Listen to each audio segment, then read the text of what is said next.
తెలంగాణ రాష్ట్ర వ్యాప్తంగా 7,50,000 ఆటోలు రేపు ఆగబోతున్నాయి.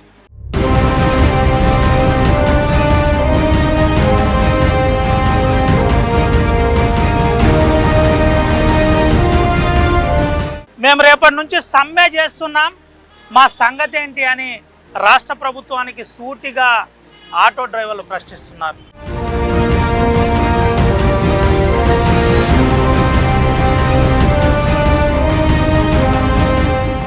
7,50,000 ఉన్న మేము మీకు ఓటేశాం, మమ్మల్ని పట్టించుకోరా అని అంటున్నారు.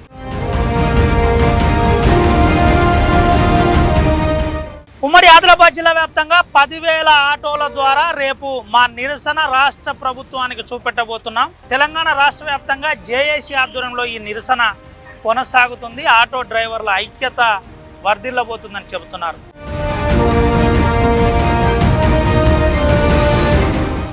ఎందుకు ఆటో అన్నలు రేపు పొద్దున నిరసన చేయబోతున్నారు, రాష్ట్ర ప్రభుత్వానికి ఏమని డిమాండ్ చేస్తున్నారు, రేపటి సమ్మె ఏ విధంగా ఉండబోతుంది, ఆటో డ్రైవర్లు ఏం చెబుతున్నారో ఆర్టీవీ గ్రౌండ్ రిపోర్ట్లో చూపెడదాం.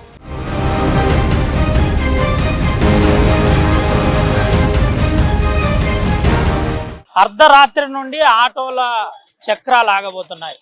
మా సమస్యలు పరిష్కరించకపోతే నిరసన తప్పదంటున్నారు, ఉద్యమాన్ని తీవ్రతరం చేస్తామంటున్నారు. మనతో పాటు ఆటో డ్రైవర్లు ఉన్నారు, మాట్లాడిద్దాం. ఏం జరుగుతుంది, ఏంటి రాత్రి నుండి నిజంగానే ఆటోలు నడవా?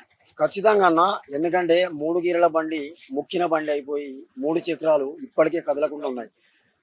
ఎక్కడెక్కడనో వాళ్ళు కొత్త కొత్త విధానాలు తీసుకొచ్చుకుంటా మా పొట్టగొట్టే ప్రయత్నం చేస్తున్నారు.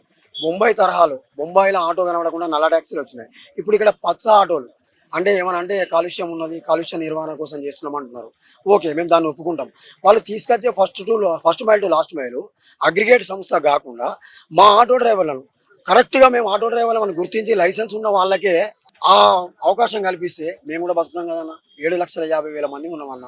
ఇప్పుడు వాళ్ళు గ్రీన్ ఆటోలు తీసుకొచ్చి, ఈవీ ఆటోలు తీసుకొచ్చి అగ్రిగేట్ అనే సంస్థ గట్టబెడితే మా బతుకులు ఏం కావాలన్నా? మా భార్య పిల్లల్ని ఎట్లా పోషించుకోవాలి? ఇప్పటికే బుక్కెడు మెతుకులు పెట్టాలంటే రాత్రి పగలు ఎప్పుడు ప్యాసింజర్ వస్తారో ఆకలికి ఆశకు మధ్యలో ఊగిసలాడుకుంటా రోడ్ల మీద ఉన్నాం మేము. మీరు చూడండి, బెల్లంపల్లి చౌరస్తాలు వస్తే రాత్రి 1 గంట కూడా ఇక్కడ ఆటో బెల్లంపల్లి నుంచి వచ్చి ఇక్కడ ఉంటున్నాం. అంటే ఎందుకుంటున్నాం? ఈ జిల్లా కేంద్రం మేము బతుకుదామని చెప్పి. అంటే రేపు ఆయన ఏం చెప్పిండంటే హైదరాబాదు, వరంగల్, కరీంనగర్లో మొదలు పెడతామంటున్నారు. సరే ఓకే, హైదరాబాదు, కరీంనగర్, వరంగల్లో మొదలు పెడతామని ఇప్పుడు మేము సపరేకుంటే ఈ మంచిర్యాల కూడా కార్పొరేషనే కదన్న. రేపు మంచిర్యాలకు రాదని గ్యారంటీ ఏమున్నది? ఆయన మన బాండ్ పేపర్ రాసిస్తున్నా మాకు? ఆయన ఇచ్చిన మాట వినే ఆయన నిలబడలేదు. ఆయన ఏమని చెప్పిండు? సంక్షేమ బోర్డు ఇస్తా అన్నాడు. ఆటో డ్రైవర్లను అన్నదమ్ములని కడుపులో పెట్టి చూసుకుంటా అన్నాడు. ఇప్పటి వరకు సంక్షేమ బోర్డు లేదు, చనిపోయిన ఆటో డ్రైవర్లకు ఎక్స్గ్రేషియా లేదు, కనీసానికి మందలు ఇచ్చిన వాళ్ళు లేరు. ఇంకా మా బతుకులు ఎట్లున్నాయి మీరు ఆలోచించండి. మీ పత్రికల వాళ్ళకి చెప్పుకుంటున్నాం మేము. నిజంగా చెప్తున్నా, మీరు తప్పుగా అనుకోకండి. మీరు చిన్న చాలనైనా పెద్ద చాలనైనా మేము పిలవకుండా వచ్చి మా సమస్యలు మీకు ప్రజలకు తీసుకెళ్తున్నారు. హైదరాబాద్ నగరంలో ఉన్న TV9 ఏం చేస్తుంది, TV5 ఏం చేస్తుంది, HMTV ఏం చేస్తుంది? వీళ్ళందరూ ఎందుకు వస్తలేరు మా దగ్గరికి? అంటే మేము పిలవాలా? మా బాధలు మీకు అర్థమవుతలేవా? ఎక్కడనో కలకత్తాలో ఒక అమ్మాయిని మెడికల్ కాలేజీలో రేపు చేస్తే ప్రజా సంఘాల నాయకులు పొద్దున్నే డిబేట్ పెడతారు. మానవ హక్కుల సంఘం వస్తుంది, మహిళా సంఘం వస్తుంది. మరి మా కోసం ఎందుకు రారన్నా? మేము మనుషులం కాదా? మేము ఓటు వేస్తలేమా? మా ఓటు మీకు అవసరమైనప్పుడు మా సంక్షేమం ఎందుకు వద్దని నేను అడుగుతున్నాను. నేను అడగడం నేను తప్పుందా? మా బాధలు చెప్పుకోవడానికి ఒక మీడియా ఛానల్ వస్తుంది అని మేము ఆశగా ఎదురు చూస్తాం. అలాంటి పెద్ద ఛానల్ ఎందుకు రావట్లేదు? పత్రికా మిత్రులు వేస్తున్నారు, ఈనాడు వాళ్ళు వేస్తున్నారు, సాక్షి వాళ్ళు వేస్తున్నారు. కానీ తప్పుగా మీరు దయచేసి మళ్ళీ అనుకోవద్దు. మీడియా మిత్రులకు నేను క్షమాపణ కూడా చెప్తున్నా. ఎందుకంటే పెద్ద ఛానల్ ద్వారా వస్తే మా బాధ ప్రభుత్వానికి తొందర పోతాను. మేమంటే ప్రభుత్వం ఏమైనా మిమ్మల్ని కట్టుబడిస్తుంది. మీది పెద్ద ఛానల్ కాదని నేను అంటున్నాను. రవిశంకర్ అన్న ఎన్ని కష్టాలు పడ్డాడు, మళ్ళీ ఆ రవిప్రకాష్ అన్న మళ్ళీ ఈ ఛానల్ స్థాపించడానికి ఎన్ని కష్టాలు పడ్డాడు, ప్రభుత్వం ఎంత ఇబ్బంది పడింది కూడా మాకు తెలుసు. మా బాధలు మీకు తెలుసు కాబట్టి మీరు ఇక్కడ దాకా వచ్చారు. మిగతా వాళ్ళు ఎందుకు రావట్లేదు నేను అడుగుతున్నాను. ఏంటి అసలు ఏం అంటే ఎట్లుండబోతుంది రేపటి మీ నిరసన? ఆటో బంధు, చక్రాల బంధు రేపు ఎట్లుండబోతుంది? ఏ విధంగా ప్రభుత్వానికి చూపెట్టే ప్రయత్నం చేస్తారు అన్న? మేమైతే స్కూల్ ట్రిప్ వాళ్ళకు కూడా చెప్పినాము, టాటా ఏసీ వాళ్ళకు కూడా చెప్పినాము. హైదరాబాద్ నగరం నుంచి వెళ్ళి ఆటో, క్యాబ్, బస్సు స్కూల్ ట్రిపులు కొట్టే బస్సులతో సహా బంద్ ఉన్నాయి. జిల్లా కేంద్రంలో కూడా విద్యాశాఖ వాళ్ళని ఎంఈఓ గారికి నేను ప్రాధాయపడుతున్నాము. ఆ ప్రైవేట్ విద్యా సంస్థల బస్సుల వాళ్ళకు కూడా, ఎందుకంటే వాళ్ళు కూడా డ్రైవర్లే. మేము ఓన్లీ ఆటో డ్రైవర్ల కోసమే కష్టపడతలేము. మేము ఏమంటున్నాము, డ్రైవర్ల కోసం ఒక సంక్షేమ బోర్డు కావాలంటాను. ఆ డ్రైవర్ల కోసం అన్నప్పుడు మేము ఇప్పుడు ఆటో డ్రైవర్లు అంటున్నాం కావచ్చు. ప్రభుత్వం ఏం ఆలోచిస్తుంది, డ్రైవర్లు అందరూ డ్రైవర్లే. ఈరోజు డ్రైవర్లకు గుర్తింపు లేదు. గుర్తింపు కోసం మా నోటికాడు బుక్క లాక్కున్నారు కాబట్టి మేము పెద్ద ఎత్తున ధర్నా చేస్తున్నాం. రేపటి రోజు lorry, truck, bus, car, cab అన్నీ ఆగాల్సిందే. మేము ఇచ్చే పిలుపు అది. ప్రతి ఒక్కరు రాష్ట్ర సంఘాలు, తెలంగాణ రాష్ట్ర ఆటో క్యాబ్ ఆధారిత జేఏసీ సంఘాలు కూడా మాకు అదే పిలుపునిచ్చినాయి. లెఫ్ట్ సంఘాలు కూడా మాకు మద్దతు పలుకుతున్నాయి. ప్రజా సంఘాలు కూడా మేము మద్దతు కోరుతున్నాం. విద్యార్థి సంఘాలను కూడా మేము మద్దతు కోరుతున్నాం. ఏ రోజైతే మనం తెలంగాణ పోరాటం చేసినప్పుడు విద్యార్థి నాయకులు పనిచేసిండ్రు, సకల సమ్మెలో ఆటో డ్రైవర్లు కూడా సమ్మె చేసి మేము కూడా మా బాధ్యతను నిర్వర్తించినాం. కాబట్టి ఈరోజు మా డ్రైవర్లకు కష్టం వచ్చింది కాబట్టి ప్రతి ప్రజా సంఘ నాయకులు, విద్యార్థి సంఘ నాయకులు మాకు మద్దతు పలకాలని కోరుకుంటున్నాం. ఏంటన్నా ఎట్లుంది మీ మీ మీ మీ పరిస్థితి? ఎట్లుంది ఎట్లుంది తమ్ముడు? ఏంది పరిస్థితి? ఏంటమ్మా ఎట్లుంది? ఇది వరకు టిఆర్ఎస్ ప్రభుత్వం ఉన్నప్పుడు చాలా వరకు మాకు ఆటో డ్రైవర్లకు అనేది వరకు కొంతవరకు రాజకీయ నాయకులు వచ్చి మామూలుగా మా పరిష్కారానికి ఏదో ఒకటి న్యాయం చేద్దామని చెప్పేసి వాళ్ళు వచ్చేవారు. ఇప్పుడు ఈ కాంగ్రెస్ ప్రభుత్వం వచ్చిన తర్వాత ఈ ఫ్రీ బస్సు, మహిళా పథకాలు పెట్టి సంక్షేమ బోర్డు పథకాలను పెట్టేసినప్పటి నుండి మాకు ఆటో డ్రైవర్లకు గిరాకీ లేక చిన్న భిన్నం అవుతున్నాం. బస్సులు ఫ్రీ చేయబట్టి ఆడవాళ్ళు ఎవరైనా కానీ ఉన్నా, చిన్న పెద్ద అయినా కూడా కనీసం మార్కెట్ వెళ్దామైనా కానీ ఫ్రీ బస్సే కదా అని వెళ్తున్నారు. మా ఆటోల వైపు చూడట్లేదు. ఈ ప్రభుత్వం అనేది మాకు ఈ సంక్షేమ బోర్డు ఇచ్చినప్పుడు ఈ సంవత్సరానికి 12,500 ఆదాయం అనేది మాకు తీసుకొస్తుంది అని చెప్పి అనుకుని మేము ముందడుగు వేసినాం. అలా అని మేము ముందుకు వచ్చి మేము వారికి ఓటేసి గెలిపించినందుకు మాకు తగిన న్యాయం చేయకుండా కూడా వాళ్ళ ఇష్టరాజ్యంగా వాళ్ళు బోర్డ్స్ పెట్టుకొని ఆర్టీసీకి సంబంధించి వాళ్ళే అన్ని పెట్టుకొని మా ఆటో డ్రైవర్ నిజంగానే రేపు బంద్ ఉంటుందా? ఆటో అర్ధరాత్రి నుంచి బంద్ చేస్తారు. ఈ రోజు రాత్రి 12 గంటల నుంచి ప్రతి ఒక్క ఆటో డ్రైవర్లు ఆటోలు పక్కన పెట్టేసి ఆటోలు నడపడం ఏమి ఉండదు. వేరే వ్యక్తి కూడా తెలియక ఎవరు రోడ్డు మీదకి వచ్చినా కూడా వారిని కూడా మేము నడపనివ్వము. ఇదంతా ప్రభుత్వం దృష్టికి తీసుకెళ్లాలని మేము ఆటో డ్రైవర్స్ అందరం కలిసి ఒక కమిటీగా ఏకమత్యమై ఈ బంద్ పిలుపుని విజయవంతం చేయాలని మేము కోరుకుంటున్నాం. చెప్పన్నా ఏంది అంటే ఆటో డ్రైవరు పొద్దున్న నుంచి సాయంత్రం వరకు ఎంత సంపాదిస్తున్నారు?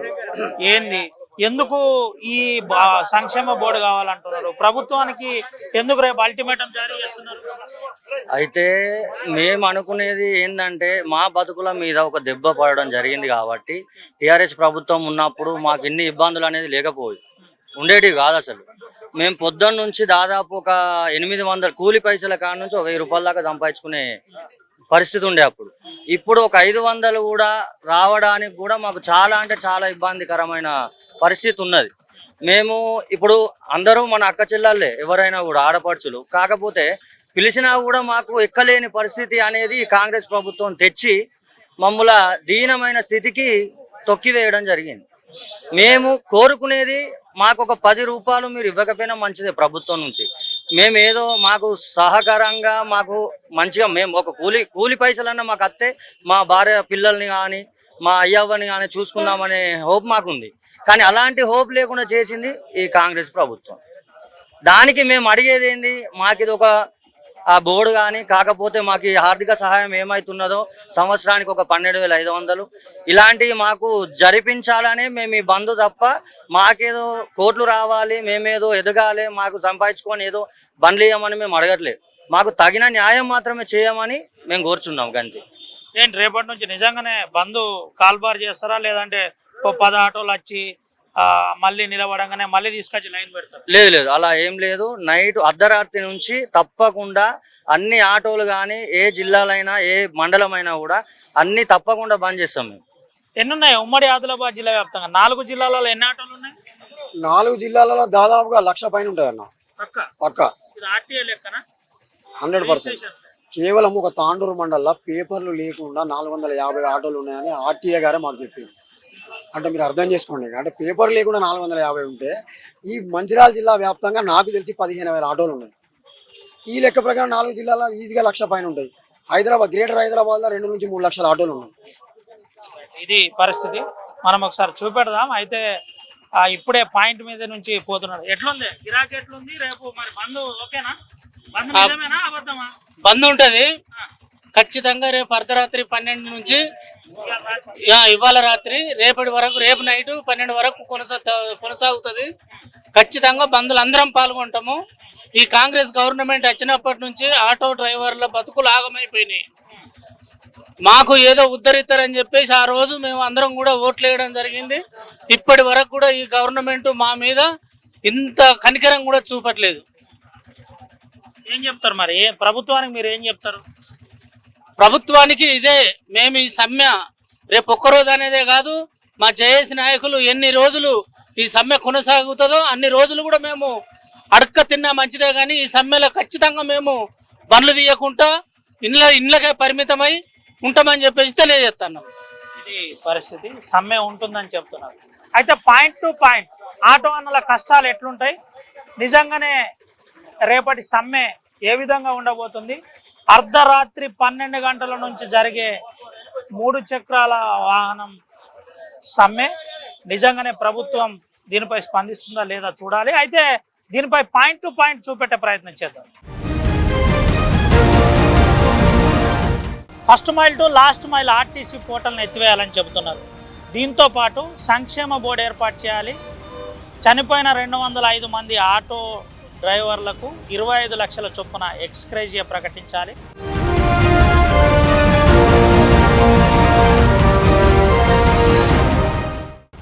దీంతో పాటు ఆటో నగర్ ఏర్పాటు చేయాలి. ఇదంతా కూడా కాంగ్రెస్ మేనిఫెస్టోలో మీరిచ్చిన అంశమే. 12,000 రూపాయలు ప్రతి సంవత్సరం ఇస్తామన్నారు, ఇవ్వాలని చెప్పారు.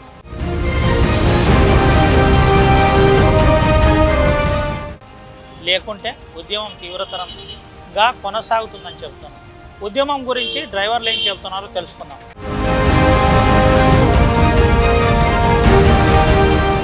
ఆటో డ్రైవర్లు కన్నెర్ర చేస్తున్నారు. మేము ప్రభుత్వంలో లేమా అంటున్నారు. ఒకసారి మాట్లాడిద్దాం, ఏం చెప్తారు, ఏంటిది అసలు పరిస్థితి ఏంటి, ఏం చేస్తారు? ఈరోజు రాష్ట్ర వ్యాప్తంగా చూసుకుంటే ఆటో డ్రైవర్ల పరిస్థితి దయనీయంగా మారింది. రాష్ట్రంలో 8 లక్షల పైచిలుకు ఆటోలు మావే ఉన్నాయి. అయినా ఒక్కొక్క కుటుంబంలో 10 ఓట్లకు పైననే ఉన్నాయి ఆటో డ్రైవర్ల కుటుంబంలో మాత్రమే. వారి చుట్టాలు ఇంకా చాలా వారికి సంబంధించిన వారందరూ ఉంటారు. కాబట్టి మా ఓట్లు మీకు వద్దా, మరి మా సమస్యలు ఎందుకు పరిష్కరించడం లేదు, సమస్యలు పరిష్కరించకుండా ఇంత మొండి వైఖరిగా ఎందుకు ప్రవర్తిస్తున్నారో కూడా రేవంత్ రెడ్డి గారికి తెలియడం లేదు. మరి ఒకవేళ ఎలక్షన్లు పెడితే మాత్రం ఇదే తరహాలో ఆటో డ్రైవర్లను చిన్న చూపుగా చూసి అణిచివేసే ప్రయత్నం చేస్తే ప్రభుత్వాన్ని కూల్చివేసే ప్రయత్నంలో కూడా మేము కూడా ఉంటాం. మాకైతే ఏదైతే 8 లక్షల మంది ఆటో డ్రైవర్లు ఉన్నారో వారి పిల్లలు, వారి సంబంధించిన చుట్టాలు ఇవన్నీ కలుపుకుంటే ఒక 40 లక్షల పైచులకు ఓట్లు కూడా ఉంటాయి. అవన్నీ మా సత్తా కూడా మేము చూపిస్తాం. రేపటి సమ్మె ఏ విధంగా ఉండబోతుంది? ఈ రోజు అర్ధరాత్రి నుంచి జరిగే సమ్మె ఏ విధంగా ఉండబోతుంది? రేపటి సమ్మె తీవ్రతంగా ఉంటుంది. దీనికి ఒక మాట మేము తెలియజేస్తున్నాం. ఆటోలు ఉన్నాయి, క్యాబ్లు ఉన్నాయి, టాటా ఏసీలు ఉన్నాయి, ప్రైవేటు ట్రాన్స్పోర్ట్ బస్సులు కూడా స్కూల్ డిపార్ట్మెంట్ నుంచి కూడా బస్సులు నడిపిస్తున్నారు. వారందరూ కూడా బంధు పిలుపునివ్వాలి, బంధులో పాల్గొనాలని చెప్పి కూడా మేము వారికి స్కూల్ యాజమాన్యాలు కూడా తెలియజేశాం. బంద్ ఉంటుందా అసలు? రేపు వీళ్ళందరూ పాల్గొంటారా స్వచ్ఛందంగా? బంధులో స్వచ్ఛందంగా ఆటో డ్రైవర్లు పాల్గొంటారు. అదేవిధంగా గత 30-40 ఏళ్ల నుంచి స్కూల్ పిల్లలను వివిధ రంగాలలో పనిచేసే ట్రాన్స్పోర్ట్ అంటే ఆటో రంగమే కావచ్చు, ఆటోలు స్కూల్ పిల్లలను దింపుతున్నారు. ప్రైవేట్ వ్యక్తులు ఎవరైతే ప్యాసింజర్లు ఉన్నారో ప్యాసింజర్లను కూడా వారి గమ్యస్థానంలోకి చేరవేస్తున్నాం. వాళ్ళందరూ కూడా మేము ఒకటే విజ్ఞప్తి చేస్తున్నాం, ప్రజలారా మీరు కూడా ఆలోచించండి. మేము చేసేది న్యాయమైన పోరాటం. మేము ప్రభుత్వాన్ని డిమాండ్ చేస్తున్నాం తప్ప ప్రజలను ఇబ్బంది పెట్టే కార్యక్రమం ఏది కానీ తీసుకుంటలేము. మా కుటుంబము రోడ్డు మీద పడ్డది. 200 మంది పైచులకు ఆటో డ్రైవర్లు ఈ ప్రభుత్వం మొండి వైఖరిగా తీసుకొచ్చిన మహాలక్ష్మి పథకంతో మమ్మల్ని కాలరాసి మా డ్రైవర్లు ఉపాధి పోగొట్టింది. మా డ్రైవర్లు 200 మంది ఆత్మహత్యలు చేసుకున్న అయినప్పటికీ కూడా ప్రభుత్వంకు చులకన కూడా లేదు. ఆటో డ్రైవర్లను ఆదుకున్నామని ఇప్పటికి కూడా తెలియజేయడం లేదు. గత నెల రోజుల నుంచి కూడా ఆటో డ్రైవర్ల కార్యాచరణ తీసుకున్నాం. ఈ రోజు వరకు కూడా ఈరోజు అర్ధరాత్రి నుండి బంధు పిలుపు కొనసాగిస్తామని తెలియజేసినా కూడా అయినప్పటికీ ప్రభుత్వంకు చెవులో పేను వారినట్టు కూడా లేదు.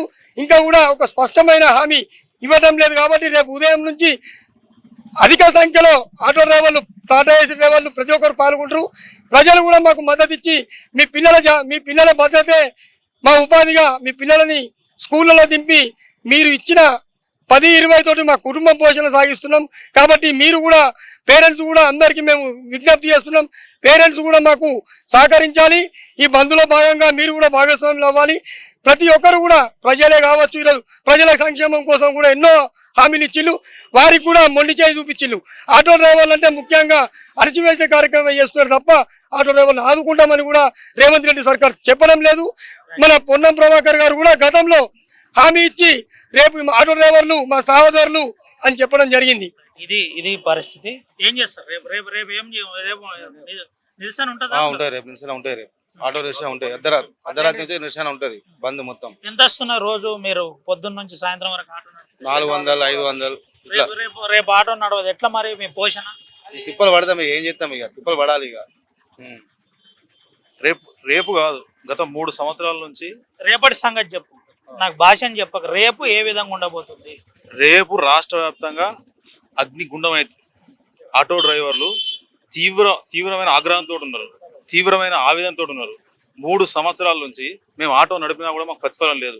100-200 తోటి ఎవరైనా 200 రూపాయలతోటి 300 రూపాయలతోటి కుటుంబాన్ని పోషించగలుగుతారా? రాష్ట్ర ప్రభుత్వం ఆలోచించాలి.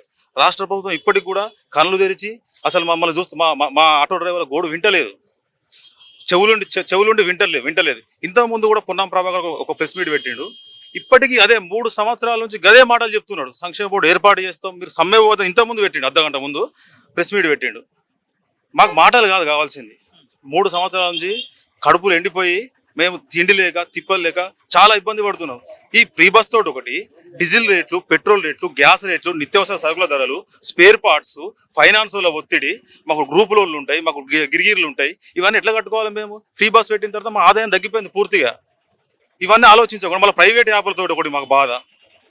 ఆ ప్రైవేట్ యాప్లు తీసుకొచ్చి వాటికి ధరలు కరెక్ట్ ఉండయి, వాటికి కొట్టలేవి. ఆ ప్రైవేట్ యాప్లు కాబట్టి మంత్రాలు బాగా ఇబ్బంది అవుతుంది. ఆ 50 రూపాయలు కూడా కొట్టాల్సిన పరిస్థితి అవుతుంది, గిరాకీ లేదు.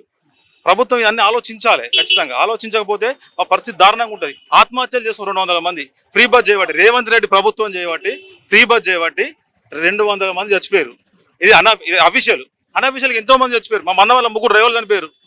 ఫైనాన్స్ ఇబ్బందులు తట్టుకోలేక బెల్లంపల్లి చనిపోయారు, నెన్నెల్లో చనిపోయారు. వివిధ మండలాలలో చాలా మంది డ్రైవర్లు చనిపోయారు. కొంతమంది చెప్పుకుంటలేరు. నిజంగా అఫీషియల్ గా 200 కానీ అన్అఫీషియల్ గా చాలా మంది డ్రైవర్లు చనిపోయారు. నిరసన ఎట్లా ఉండబోతుంది? రేపటి నిరసన దారుణంగా ఉంటది. రేపు రాస్తారోకోలు ఉంటాయి, దిష్టి బొమ్మలు దగ్ధం ఉంటది. అవసరమైతే మేము ఇంకా ఏదైనా చేయడానికి కూడా సిద్ధంగా ఉన్నాం. ఆటో డ్రైవర్లతో పెట్టుకున్నాడు రేవంత్ రెడ్డి పోయి అంత మాస్ ఫీల్డ్ మాది. మేము ఏంటంటే రోజు మీ ఆటోల్లో ప్రయాణికులు ప్రయాణం చేస్తుంటారు, వాళ్ళకి చెప్తున్నారా ప్రభుత్వం గురించి ఏమన్నా వ్యతిరేకంగా మాట్లాడుతున్నారా? చెప్తున్నాం. ప్రజలు కూడా మాకే సపోర్ట్ చేస్తున్నారు. ఈ ఫ్రీ బస్ ఎందుకు పెట్టిండు, దేనికోసం పెట్టిండు, అసలు ఈ ఫ్రీ ఎవరికి పెట్టాలి? మొత్తం బస్సులలో మహిళలే పోతారు, మా జెంట్స్ అయితే ఏడుతారు. మేము ఏడా నిలుచోవాలి? అసలు మా పురుషులు కూర్చున్న సీట్లలో కూడా వాళ్ళు కూర్చుంటారు. మా ఆటో డ్రైవర్లకు రాష్ట్ర వ్యాప్తంగా అన్ని పార్టీలు, అన్ని ప్రజలు, అన్ని రకాల ప్రజలకు, రైతులు, కార్మికులు, కర్షకులు మా కోసం వాళ్ళు కూడా రేపు పొద్దున రోడ్ల మీద కూర్చోవడానికి సిద్ధంగా ఉన్నారు. దారుణంగా ఉంటుంది రేపటి నుంచి. ఇప్పటికైనా కూడా రాష్ట్ర ప్రభుత్వం ఏం చేయాలి? రాత్రి 12 గంటల నుంచి మేము బంద్ ప్రకటిస్తూ ఉన్నాం. 12 గంటల లోపు మా రాష్ట్ర నాయకులను పిలిచి జీవోలు ఇష్యూ చేయాలి. ఫస్ట్ ఆఫ్ ఆల్ మాకు ఆర్థికంగా చాలా ఇబ్బందులు ఉన్నాయి. 12,000 రూపాయలు అమలు చేయాలి. సంక్షేమ బోర్డు గురించి మాకు స్పష్టమైన ఎంతమంది కమిటీ సభ్యులు ఉంటారు దాన్ని చట్టబద్ధం చేసి మాకు చేయాలి. ఈ ప్రైవేట్ యాప్లను తీసేసి రాష్ట్ర ప్రభుత్వం ఏం చేయాలి? ఒక యాప్ తయారు చేసి కమిషన్లు లేకుండా నడపాలి. మాది ఇదే డిమాండ్. ఇంకోటి, ఆర్టీసీకి అనుసంధానంగా కొన్ని ఆటోలో ఆర్టీసీలో పెట్టి ప్రైవేట్ సంస్థను పెట్టి నడిపిస్తారట, అది రద్దు చేయాలి. ఇంకోటి ఏంటిదంటే, మొన్న పొన్నం ప్రభాకర్ ప్రెస్ మీట్లు ఉంటాడు, వివేక్ వెంకటస్వామి కూడా ప్రెస్ మీట్లు ఉంటాడు, అదే క్యాబినెట్ మీటింగ్లు ఉంటాడు. వీళ్ళు మమ్మల్ని తప్పుదో పట్టిస్తారు. 18,000 బండ్లకు హైదరాబాద్లో ఏంటిది రెట్రో ఫిట్టింగ్ అని చెప్పి డీజిల్ బండ్లను, గ్యాస్ బండ్లను ఏం చేశారంటే అది తీసేసి పెట్రోల్, అదేంది బ్యాటరీ ఆటో పెడతారని చెప్పి 1,50,000 రూపాయలు. అది ఓన్లీ హైదరాబాద్లోనే. వీళ్ళు ఇక్కడ ఏం ప్రచారం చేస్తారు? రాష్ట్ర వ్యాప్తం మొత్తం అని చెప్తారు. వీళ్ళే క్యాబినెట్ మీటింగ్లు ఉంటారు, వీళ్ళే అన్ని చేస్తారు. మమ్మల్ని మొత్తం మైమరిపిస్తారు, మమ్మల్ని తప్పుదో పట్టిస్తారు, తప్పుడు ప్రచారం చేస్తారు. మేము న్యాయమైన డిమాండ్లు అడుగుతున్నాం. ప్రభుత్వం ఏదైతే హామీలు ఇచ్చిందో అవే అమలు చేయమంటున్నాం. ఫ్రీ బస్ పెట్టినా మాకు ఇబ్బంది ఉంటుందని తెలిసింది. నీకు తెలిసినప్పుడు నువ్వేం చేయాలి? మాకు ఇస్తానన్న 12,000 రూపాయలు ఈ సంక్షేమ బోర్డు ఈ ఆటోనర్ కట్టిస్తా అన్నావు, ఫిట్నెస్లు కానీ పర్మిట్లు కానీ ఇవన్నీ కానీ మా కోసం తక్కువ ఇస్తా అని చెప్పినాం. ఇంకా ఇతరత్ర హామీలు ఇచ్చిన గవ్వే అడుగుతాను. మేము గొంతమ్మ కోరికలు ఏం అడుగుతలేము రాష్ట్ర ప్రభుత్వాన్ని కానీ రేవంత్ రెడ్డిని కానీ. ఎందుకు 3 సంవత్సరాలు అయింది, మరి మేము ఎట్లా బతకాలి? మా కుటుంబ పోషణ భారం అయింది, మా పిల్లలు ఎట్లా చదివించుకోవాలి? మేము రోజు రెక్కాడితే కానీ డొక్కడం పరిస్థితులు. రేపటి నుంచి మేము సమ్మెకపోతే మా ఇంట్లో రోజు నడిపితేనే మేము మా కుటుంబం పోషించుకోగలుగుతాం. రేపటి నుంచి మేము కూడా ఇబ్బంది పడాల్సి వస్తుంది. ప్రజలు ఇబ్బంది పడతారు, స్కూల్ పిల్లలు ఇబ్బంది పడతారు, స్కూల్ పేరెంట్స్ ఇబ్బంది పడతారు. ఈ ప్రభుత్వంతో అవుతుందా? ఈ ప్రభుత్వంతో ఈ ప్రభుత్వంలో ఉన్న బస్సులతోటి స్కూల్లో కొట్టుడు కానీ, ప్రభుత్వ ఉద్యోగులు కానీ, ప్రైవేట్ ఉద్యోగులు కానీ పోవడానికి సరిపోతాయి ఈ బస్సులని. ఆటో లేకపోతే స్తంభించిపోతుంది రాష్ట్ర వ్యాప్తంగా, దేశం కూడా స్తంభించిపోతుంది. మా ఆటో విలువ అనేది రేపటి నుంచి తెలుస్తుంది రేవంత్ రెడ్డికి. పోయి ఆటో డ్రైవర్లతో పెట్టుకున్నారు రేవంత్ రెడ్డి ప్రభుత్వం. ఈ రోజు నైట్ కూడా చర్చలు కూడా విలువపోతే రేవంత్ రెడ్డి ప్రభుత్వాన్ని ఖచ్చితంగా దింపేస్తాం. ఆయన 10 సంవత్సరాలు మేమే ఉంటాం, చంద్రబాబు నాయుడు 10 సంవత్సరాలు ఉంటాడు, కేసీఆర్ 10 సంవత్సరాలు ఉన్నాడు, ఇంకా వేరే 10 సంవత్సరాలు మేము కూడా 10 సంవత్సరాలు ఉంటాం అంటాను. కానీ అస్సలకే ఉండడు. 8 లక్షల మంది ఉన్నాం. మేము తలుసుకుంటే ఇప్పుడు ఎలక్షన్లు పెట్టమను, ఇప్పుడు రాజీనామా చేసి ఎలక్షన్లు పెట్టమను, ఎప్పుడు తీస్తాం. మేమే ప్రచారం చేస్తాం. మేము ప్రచారం చేస్తాం రేవంత్ రెడ్డి ఓటేయద్దని చెప్పి. మేము ప్రచారం చేస్తాం కదా. మా పొట్ట కొట్టిండు. ఏ ప్రభుత్వం కూడా మమ్మల్ని ఆదుకోకపోయినా కూడా ఇంత దారుణంగా లేదు. 200 రూపాయలతో ఎట్లా భక్తులు రేపు నిత్యావసర సరదాలు పెరిగిపోయినాయి. ఒక నూనె ప్యాకెట్ వస్తలేదు.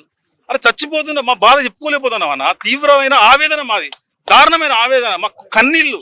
మేము మాకు మాట్లాడే రాదన్న, మైకుల మీద మాట్లాడే మాకు రాదు. ఈ రేవంత్ రెడ్డి ప్రభుత్వం వచ్చిన తర్వాత ఫ్రీ బస్ చేయబట్టి మా బాధను మేము చెప్పుకుంటున్నాం. ఇప్పుడు ఈ మైకులు పెడితే మాట్లాడే సత్తా మాకు ఎక్కడిది? ఇంత తెలివి మాకు లేదు. కానీ నేర్పిస్తున్నాడు. ఇవన్నీ అవసరం లేదు మాకు. రేపటి నుంచి మాకు ధర్నా కూడా అవసరం లేదు. చర్చల విలువ మాకు చెయ్యి, 12,000 రూపాయలు ఇయ్యి.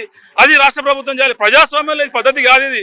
ఇంతమంది సంఘాలు గిందరచ్చి మాకు సపోర్ట్ చేస్తే ప్రభుత్వం ఉండి మమ్మల్ని పట్టించుకోకపోతే ఏంది ఇది? ప్రజాస్వామ్యం ఇది? ప్రజాపాలన కాదు ఇది. అసలు ఈ ప్రజాపాలన ఎవ్వరు కూడా సంతృప్తిగా లేరు, అసంతృప్తిగా ఉన్నారు. దయచేసి ఇప్పటికైనా రాష్ట్ర ప్రభుత్వం మా రాష్ట్ర నాయకులను పిలిచి జీవోలు అమలు చేయాలి. వెంటనే 12,000 రూపాయలు.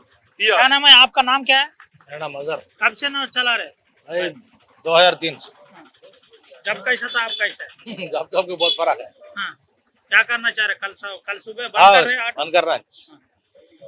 क्या बोलते हैं गवर्नमेंट को? आप क्या बोलना चाह रहे हैं? क्या बोलना चाह रहे हैं? वही बस फ्री है, अब तो बहुत परेशानी है।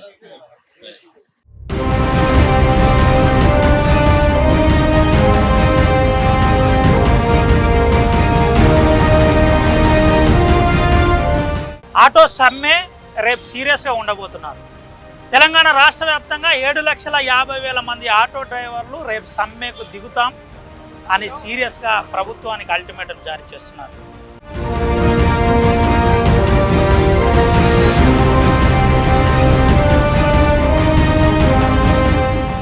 ఆటో సంక్షేమ బోర్డు ఏమైంది? మాకు ఇస్తానన్న 12,000 హామీ సంగతి ఏంటి? ముఖ్యమంత్రి గారు అని నేరుగా చెప్తున్నారు.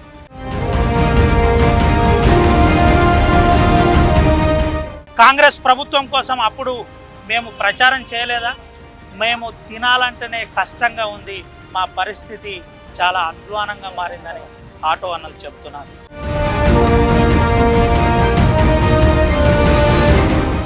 రేపు కనుక మేము చెప్పిన మాట వినకుంటే, మళ్ళీ చెబుతున్నాను, రేపు మా నాయకులతో, జేఏసీ నాయకులతో చర్చ చేయకుంటే చాలా సీరియస్గా ఉండబోతుంది.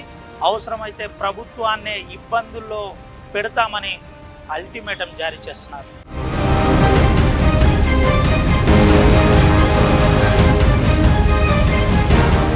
దీనిపై రాష్ట్ర ప్రభుత్వం స్పందిస్తుందా లేదా వేచి చూడాలి. ఇప్పటికే పొన్నం ప్రభాకర్ మాతో మాట్లాడే ప్రయత్నం చేసి రేపు సమ్మె చేయొద్దని పిలుపునిచ్చినా మేము ఎట్టి పరిస్థితుల్లో ఊపుకునే ప్రసక్తే లేదు. రేపు కాగితాల మీద జీవోలు ప్రింట్ కావాలి, క్యాబినెట్ మీటింగ్ జరగాలి. మీటింగ్ జరిగితేనే మేము మా సమ్మెను విరమిస్తామని చెప్తున్నారు. ఒకవేళ కనుక మాటే వినకుంటే రోడ్లపై రేపు ఆటో ఉంటుంది. అవసరమైతే మేము భిక్షాటన చేసి మరీ నిరసన వ్యక్తం చేస్తామని చెబుతున్నారు.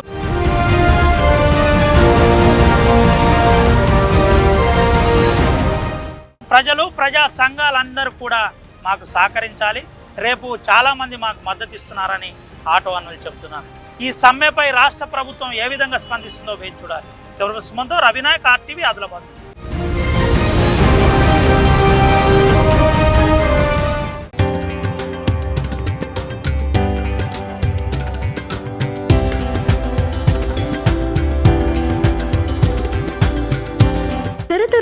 చెక్కు తరగని స్వర్ణ బంధాలు మన మానిపల్లి జ్యువెలర్స్.